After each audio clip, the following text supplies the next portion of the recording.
നേരത്തെ air India വിമാനത്തിൽ bomb ഭീഷണി ഉണ്ടായിരുന്നു. വിമാനം അടിയന്തരമായി തിരുവനന്തപുരം എയർപോർട്ടിൽ ഇറക്കി. ഇപ്പോൾ യാത്രക്കാരെ മുഴുവൻ സുരക്ഷിതമായ സ്ഥാനങ്ങളിലേക്ക് മാറ്റിയിട്ടുണ്ട് എന്നാണ് അറിയാൻ സാധിക്കുന്നത്.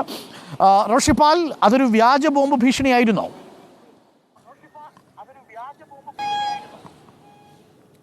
അരുൺകുമാർ, ഇപ്പോഴും പരിശോധന തുടരുകയാണ്.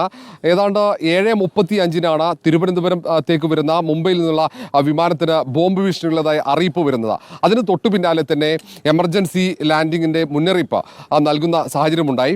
ആ സാഹചര്യത്തിൽ തന്നെ 7:36 തന്നെ മുന്നറിയിപ്പ് വന്നു.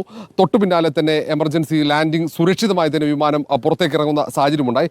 ഏതായാലും ഇപ്പോൾ ഇവിടെ നമുക്ക് കാണാം, ദൃശ്യങ്ങൾ കാണാം. എയർ ഇന്ത്യയുടെ ആ വിമാനത്തിൽ പരിശോധന നടക്കുകയാണ്. ലഗേജ് ഉൾപ്പെടെ പരിശോധിക്കണം. ഏതെങ്കിലും തരത്തിലുള്ള സ്ഫോടക വസ്തുക്കൾ വിമാനത്തിലുണ്ടോ എന്ന് വിശദമായ പരിശോധന വേണം. കൃത്യമായും യാത്രക്കാരെ 135 യാത്രക്കാരായിരുന്നു വിമാനത്തിൽ ഉണ്ടായിരുന്നത്. അവരെ സുരക്ഷിതമായി വിമാനത്താവളത്തിലേക്ക് മാറ്റി. ഇപ്പോൾ അവിടെ പരിശോധന നടക്കുകയാണ്.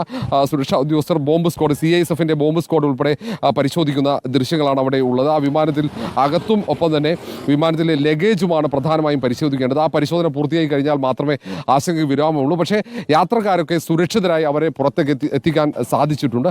അതുകൊണ്ട് തന്നെ ലാൻഡിങ്ങിനും മറ്റു ബുദ്ധിമുട്ടുകൾ ഉണ്ടായിരുന്നില്ല. ഇനി അതുമായി ബന്ധപ്പെട്ട അന്വേഷണം പുരോഗമിക്കുന്നു എന്നാണ് നമുക്ക് മനസ്സിലാക്കാൻ കഴിയുന്നത്. കേന്ദ്ര രഹസ്യാന്വേഷണ വിഭാഗം അടക്കം ഈ കാര്യം പരിശോധിക്കുന്നു. കാരണം ഈ ടെലിഫോൺ വഴിയാണ് ഈ സന്ദേശം വിമാനത്താവളത്തിലേക്ക് എത്തുന്നത്.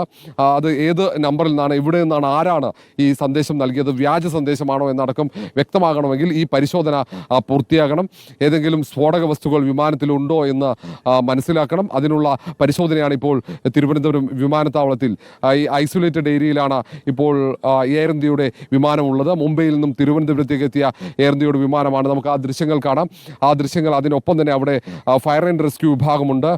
പുറത്ത് ആംബുലൻസ് സജ്ജമാക്കിയിട്ടുണ്ട്. എല്ലാ സംവിധാനങ്ങളും, എമർജൻസി ലാൻഡിങ്ങിൻ്റെ പ്രോട്ടോകോൾ പ്രകാരമുള്ള എല്ലാ സംവിധാനങ്ങളും ഉണ്ടായിരുന്നു. ഇപ്പോൾ ഈ വിമാനത്തിനടുത്ത് ഫയർഫോഴ്സ് ഉദ്യോഗസ്ഥന്മാർ അതിൻ്റെ വാഹനമാണ് സജ്ജമാക്കിയിരിക്കുന്നത്. അതിനൊപ്പം തന്നെ അവിടെ CISFന്റെ സുരക്ഷാ വിഭാഗം, ബോംബ് സ്ക്വാഡ് ഉൾപ്പെടെ വിമാനത്തിനകത്ത് പരിശോധന നടത്തുന്നു. അതിനൊപ്പം തന്നെ വിമാനത്തിനകത്തുള്ള ഈ ബാഗേജുകൾ അത് പരിശോധിക്കാനുള്ള ശ്രമവും നടത്തുന്നുണ്ട്. അത് മുഴുവൻ പരിശോധിച്ചതിന് ശേഷം മാത്രമേ ഇത് വ്യാജ സന്ദേശമാണോ വിമാനത്താവളത്തിലേക്ക് എത്തിയതെന്ന് വ്യക്തമാവുകയുള്ളൂ. ഏതായാലും 7:30 ഈ തരത്തിൽ ഒരു സന്ദേശം എത്തിയത് എയർപോർട്ട് അതോറിറ്റിക്ക്. ആ നിമിഷം തന്നെ ഏതാണ്ട് 5 മിനിറ്റ് തന്നെ എമർജൻസി അവർ ഡിക്ലെയർ ചെയ്തു. അതിന് തൊട്ടു പിന്നാലെ തന്നെ മുഴുവൻ സംവിധാനങ്ങളും ഒരുങ്ങി. ഏതാണ്ട് 10 മിനിറ്റിനകം തന്നെ വിമാനം ലാൻഡ് ചെയ്തു. വിമാനം സുരക്ഷിതമായി തന്നെ ലാൻഡ് ചെയ്തു. ആശങ്കപ്പെടേണ്ട സാഹചര്യമില്ല.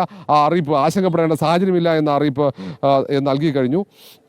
ഇനി ഈ പരിശോധന പൂർത്തിയാക്കണം. ആ പരിശോധന പൂർത്തിയാക്കി കഴിഞ്ഞാൽ മാത്രമേ ഈ സന്ദേശം ആണോ, ഇത് വ്യാജ സന്ദേശമാണോ വിമാനത്താവളത്തിലേക്ക് എത്തിയത് എന്ന് മനസ്സിലാവുകയുള്ളൂ. അരുൺകുമാർ, അതായത് എല്ലാവരും ഈ എയർപോർട്ടിലാണോ നിൽക്കുന്നത്? എയർപോർട്ടിലെ വിഷ്വൽസിനകത്തൊരു ഹോൾഡ് ഉണ്ടോ? അതിനകത്താണോ എല്ലാവരും നിൽക്കുന്നത്?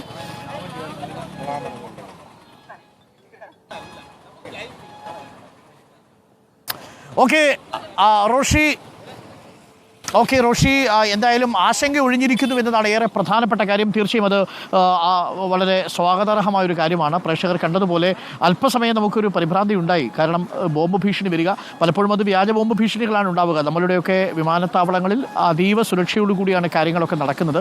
അതുകൊണ്ട് പക്ഷേ എങ്കിലും ആരെങ്കിലും ഒരു വികൃതി കാണിച്ചാൽ മതിയല്ലോ, ഒരു വലിയ ബുദ്ധിമുട്ടിലേക്ക് പോവുകയും ചെയ്യും.